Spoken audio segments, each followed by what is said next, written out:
GDS to MTS లో syllabus లో భాగంగా మీకు పార్ట్ బిలో 5 టాపిక్స్ ఉంటాయని చెప్పిన. Indian geography and civics, third one వచ్చేసి general knowledge, and fourth one వచ్చేసి Indian culture and freedom struggles, fifth one వచ్చేసి ethics and moral study. So ఈ 5 టాపిక్స్ ఉంటాయి. వాటిలో సబ్ టాపిక్స్ ఏముంటాయని నార్మల్ గా ఎక్స్ప్లెయిన్ చేశాను ప్రీవియస్ వీడియోలో. సో నేను ఆ వీడియోలో ఏం చెప్పానంటే ఈ 5 టాపిక్స్ గురించి ఒక్కొక్క టాపిక్ లో చాలా సబ్ టాపిక్స్ ఉంటాయి. సో వాటన్నిటి గురించి రెగ్యులర్ గా రోజుకు ఒక వీడియో అప్లోడ్ చేస్తానని చెప్పిన. అందులో భాగంగానే ఈ వీడియోలో వచ్చేసి పార్ట్ బిలో ఉన్న general awareness or general knowledge లో ఫస్ట్ టాపిక్ ఇండియన్ జియోగ్రఫీలో ఉన్న ఇండియన్ జియోగ్రఫీ దాని గురించి ఎక్స్ప్లెయిన్ చేస్తున్నా. సో దీంట్లో చాలా సబ్ టాపిక్స్ ఉంటాయి. సో నేనేం చేస్తానంటే క్లాస్ 1, క్లాస్ 2, క్లాస్ 3 ఇట్లా ఎంతవరకు అయితే అంతవరకు ఎక్స్ప్లెయిన్ చేస్తా. సో ఇదైతే చాలా చాలా డెప్త్ ఉంటుంది ఈ టాపిక్. అండ్ ఇది వచ్చేసి ఏంటిదంటే మీరు నేను చెప్పేది ఒక బుక్ నోట్బుక్ తీసుకోండి. ఆ నోట్బుక్ లో రాసుకోండి. ఎందుకంటే నేను నా వీడియో చూస్తా అయినా రాసుకోండి, లేకపోతే నార్మల్ వీడియో చూసిన తర్వాత మీకు గుర్తున్నది మీ ఒక నోట్బుక్ లో ప్రిపేర్ చేసుకోండి. ఎందుకంటే మీరు చూస్తే గుర్తుండదు. ఎందుకంటే చాలా చాలా ఇంపార్టెంట్ టాపిక్. సో నేను మాక్సిమం నాకు తెలిసిందంతా ఈ వీడియోలో ఎక్స్ప్లెయిన్ చేస్తా. సో ఇంకేమైనా మిస్ అయితే చెప్పండి, అది కూడా నేను కవర్ చేస్తా. అండ్ నా వీడియోస్ తో పాటు ఇంకో వేరే ఛానల్లో ఉన్న యూట్యూబ్స్ ఉంటాయిగా, దాంట్లో కూడా చూడండి వీడియోస్, యూట్యూబ్ ఛానల్స్. ఎందుకంటే మీకు ఎక్కడ ఇన్ఫర్మేషన్ దొరికితే అక్కడ యూజ్ అయింది మీకు అది. అండ్ ఫస్ట్ వచ్చేసి అయితే నార్మల్ గా ఫస్ట్ టాపిక్ వచ్చేసి ఇండియన్ జియోగ్రఫీ. దీంట్లో వచ్చేసి నేను ఏం ఎక్స్ప్లెయిన్ చేస్తానంటే ఫస్ట్ వచ్చేసి అమెరికా అండ్ ఉనికి మరియు అమెరికా, అంటే మన ఇండియా వరల్డ్ మ్యాప్ లో ఎక్కడ లొకేట్ అయ్యింది, అంటే ఏ లాంగిట్యూడ్ లో లొకేట్ అయ్యింది. ఎందుకంటే ఇప్పుడు నార్మల్ గా మనం ఇల్లు తీసుకున్నట్టయితే మన ఇల్లు కూడా ఒక మ్యాప్ GPS అని ఉంటుంది. GPS లో ఒక లాంగిట్యూడ్ ఒక లాటిట్యూడ్ లో మన లొకేషన్ అనేది ట్రాక్ చేస్తారు. అదే మన భారతదేశం కూడా వరల్డ్ మ్యాప్ లో ఒక లాంగిట్యూడ్ ఒక లాటిట్యూడ్ లో ఉంటది. సో అది ఏ లాటిట్యూడ్ లో ఉన్నది. అండ్ 2 ఇంపార్టెంట్ ఉంటాయి. ఒకటి కర్కర రేఖ అంటే ఏంటిది, అండ్ ఇంకోటి వచ్చేసి సమయ రేఖ అంటే ఏంటిది, ట్రాఫిక్ ఆఫ్ క్యాన్సర్ అని మీరు చదువుకునే ఉంటారు. సో వాటి గురించి. అండ్ ఈ కర్కట రేఖ ఏ రాష్ట్రాల గుండా పోతుంది, ఎన్ని రాష్ట్రాల గుండా పోతుంది, ఎక్కువ రాష్ట్రాలు ఈ రేఖ ఎక్కువ ఏ రాష్ట్రం గుండా పోతుంది, ఎంత తక్కువ ఏ రాష్ట్రం గుండా పోతుంది. అండ్ సమయ రేఖ వచ్చేసి ఏ రాష్ట్రాల గుండా పోతుంది.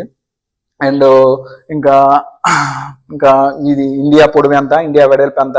సో వీటన్నిటి గురించి వీడియో డిస్కస్ చేస్తా. సో మాక్సిమం మీకు బోర్ కొట్టకుండా ఒక 10 మినిట్స్, అంటే రోజుకు ఒక 10 మినిట్స్ వీడియో అప్లోడ్ చేస్తా. ఎందుకంటే ఎక్కువ ఒకే వీడియో చెప్పినా మీకు బోర్ కొట్టింది అర్థం కాదు. అందుకనే రోజు కొంచెం క్లాస్ 1, క్లాస్ 2 లాగా ఎక్స్ప్లెయిన్ చేస్తా. సో ఫస్ట్ అయితే మీరు వీడియోని లైక్ చేయండి, లైక్ కొట్టి సబ్స్క్రైబ్ చేసుకోండి, పక్కన గంట సింబల్ ఉంటే దాన్ని నొక్కండి. సో ఫస్ట్ వచ్చేసి నేను నార్మల్గా ఇది ఇండియా మ్యాప్, ఇండియా కాదు గ్లోబ్ అనుకుంటే, ఈ గ్లోబ్ లో మీకు తెలుసు అక్షాంశాలు అంటారు, రేఖాంశాలు అంటారు. అంటే భూమికి అడ్డంగా గీసే వాటిని అక్షాంశాలు అంటారు, నిలువుగా గీసే వాటిని రేఖాంశాలు అంటారు, అంటే latitudes and longitudes. So first అయితే మనం ఇది గ్లోబ్ అనుకోండి. గ్లోబ్ మీద గీసిన నేను, గ్లోబ్ మీద ఎన్ని అక్షాంశాలు అయితే ఇవన్నీ రేఖాంశాలు, నిలువు గీసిన అన్ని రేఖాంశాలు, అడ్డం గీసిన అన్ని అక్షాంశాలు. సో వీటి ప్రకారం చూస్తే మన ఇండియా అనేది ఎక్కడ ఉందంటే 8 డిగ్రీల 4 సెకండ్ల 37 డిగ్రీల 6 సెకండ్ల ఉత్తర అక్షాంశానికి ఉంది. అండ్ దాని కింద వచ్చేసి 68 డిగ్రీల 7 సెకండ్ల 97 డిగ్రీల 20 సెకండ్ల తూర్పు రేఖాంశం మధ్య ఉంది.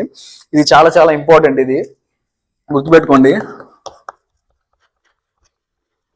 మన ఇండియా లొకేషన్ వచ్చేసి ఎక్కడ ఉందంటే 8 డిగ్రీల 4 సెకండ్ల 37 డిగ్రీల 6 సెకండ్ల ఉత్తర అక్షాంశానికి. ఇది గుర్తుపెట్టుకోండి, ఉత్తర అక్షాంశం.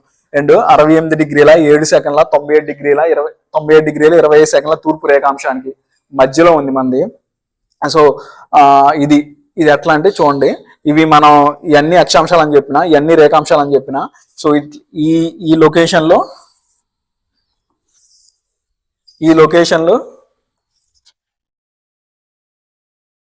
చూడండి, ఇది 68 డిగ్రీల 4 సెకండ్ల 37 డిగ్రీల 6 సెకండ్ల ఇట్లా ఉత్తర అక్షాంశానికి. ఇంకోటి వచ్చేసి 68 డిగ్రీల 7 సెకండ్ల 97 డిగ్రీల 20 సెకండ్ల రేఖాంశానికి మధ్యలో ఉంది. ఇది లొకేషన్. ఇది మన ఇండియా యొక్క లొకేషన్ ఇలా ఉంటది. అండ్ ఇప్పుడు వచ్చేసి ఇండియా పొడవు కనుక చూసుకున్నట్టయితే కాశ్మీర్ నుంచి కన్యాకుమారి వరకు ఎంత ఉండదంటే 3214 కిలోమీటర్లు. గుర్తుపెట్టుకోండి, ఇండియా యొక్క పొడవు వచ్చేసి 3214 కిలోమీటర్లు ఎక్కడ కాశ్మీర్ నుంచి కన్యాకుమారి వరకు. అండ్ వెడల్పు వచ్చేసి 2933 కిలోమీటర్లు, అంటే ఎక్కడి నుంచి గుజరాత్ నుంచి అంటే అరుణాచల్ ప్రదేశ్ దాకా వ్యాపించి ఉంది. దాని మొత్తం పొడవు ఎంత 2933 కిలోమీటర్లు, పొడవు వచ్చేసి 3214 కిలోమీటర్లు. అండ్ ఇప్పుడు చెప్పిన కర్కట రేఖ అంటారు కదా, ట్రాపిక్ ఆఫ్ క్యాన్సర్ అంటారు దాన్ని ఇంగ్లీష్ లో. సో ఇది మెయిన్, ఇది ఏంటంటే ఇది మొత్తం కర్కట రేఖ. ఇది కర్కట రేఖ. ఇది ఏం చేస్తుందంటే ఇది కర్కట రేఖ దేన్ని అంటారంటే ఉత్తర అక్షాంశం అని చెప్పారు. 8 డిగ్రీల 4 సెకండ్ల 37 డిగ్రీల 6 సెకండ్ల ఉత్తర అక్షాంశాన్ని కర్కట రేఖ అంటారు. అది ఎంత ఉంటుంది అంటే 23 డిగ్రీల ఉంటది. దాన్ని నార్మల్ గా ఏం పిలుస్తారంటే 23.5 డిగ్రీల కర్కట రేఖ అంటారు. అండ్ అది ఉత్తర అక్షాంశం అని కూడా అంటారు. సో ఇది ఏం చేస్తా అంటే మన ఇండియాని 2 స్టేట్స్ కి డివైడ్ చేస్తుంది. ఈ కర్కట రేఖ అనేది గుర్తుపెట్టుకోండి, ఇది చాలా చాలా ఇంపార్టెంట్. ఏ రేఖ ఇండియాని రెండు సపరేట్ ఈక్వల్ పార్ట్స్ గా డివైడ్ చేసింది అంటే కర్కట రేఖ. అది ఎంత అంటే 23 డిగ్రీలు. సో ఇది మెయిన్ వచ్చేసి మనకి ఎన్ని రాష్ట్రాలకు ఉండబోతుంది అంటే 8 రాష్ట్రాలకు ఉండబోతుంది. అది వచ్చేసి ఫస్ట్ వచ్చేసి గుజరాత్, 2 వచ్చేసి రాజస్థాన్, 3 వచ్చేసి మధ్యప్రదేశ్, 4 వచ్చేసి ఛత్తీస్గఢ్, 5 వచ్చేసి జార్ఖండ్, 6 వచ్చేసి వెస్ట్ బెంగాల్, 7 వచ్చేసి త్రిపుర, 8 వచ్చేసి మిజోరాం. సో ఈ 8 రాష్ట్రాలు కూడా ఈ రేఖ పోతుంది. సో గుర్తుపెట్టుకోండి, చాలా చాలా ఇంపార్టెంట్. ఫస్ట్ వచ్చేసి గుజరాత్.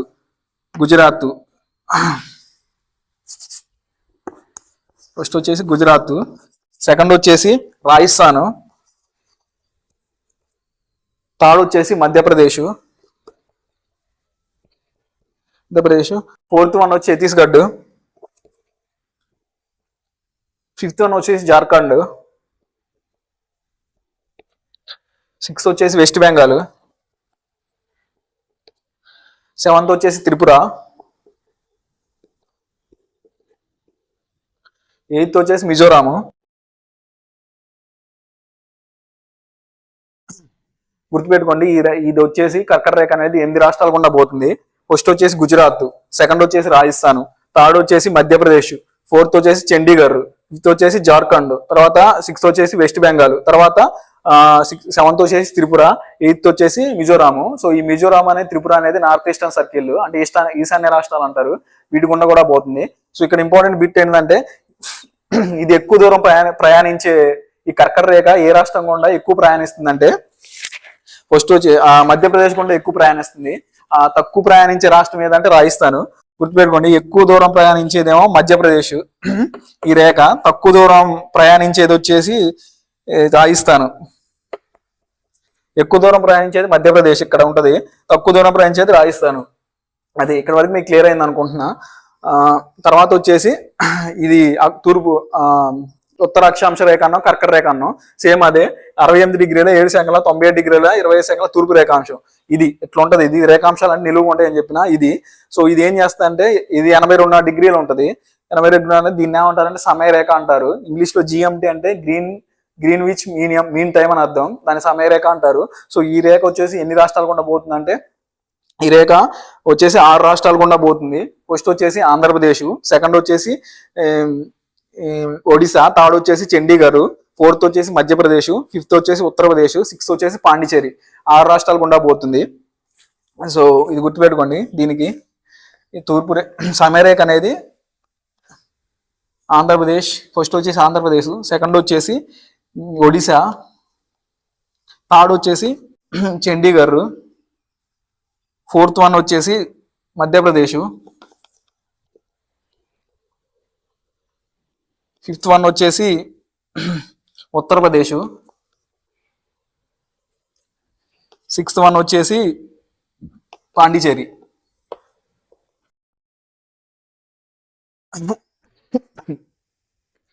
ఈ 82.5 డిగ్రీల తూర్పు రేఖాంశం వచ్చేసి 6 రాష్ట్రాలు గుండా పోతుంది.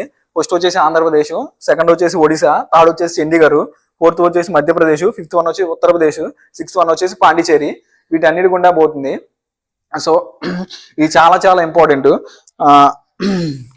ఇక్కడ మీకు క్లియర్ అయింది అనుకో. జిఎంటీ అనేది 6 రాష్ట్రాలు గుండా పోతుంది. ఆంధ్రప్రదేశ్, ఒడిశా, చండీగఢ్, మధ్యప్రదేశ్, ఉత్తరప్రదేశ్, పాండిచేరి.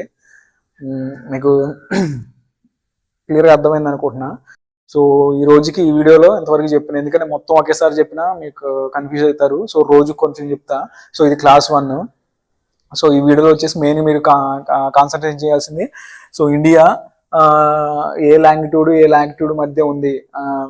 నెక్స్ట్ వచ్చేసి ఇండియా పొడవు, ఇండియా వెడల్పు, కర్కట రేఖ ఏ రాష్ట్రాల గుండా ఎక్కువ పోతుంది, ఏ రాష్ట్రాల గుండా తక్కువ పోతుంది, ఎన్ని రాష్ట్రాల గుండా పోతుంది, అండ్ మకర సారీ మన సమయరేఖ వచ్చేసి ఏ రాష్ట్రాలు గుండా ఎన్ని రాష్ట్రాలు గుండా పోతుంది, అది మెయిన్గా దాని మీద కాన్సన్ట్రేషన్ చేయండి.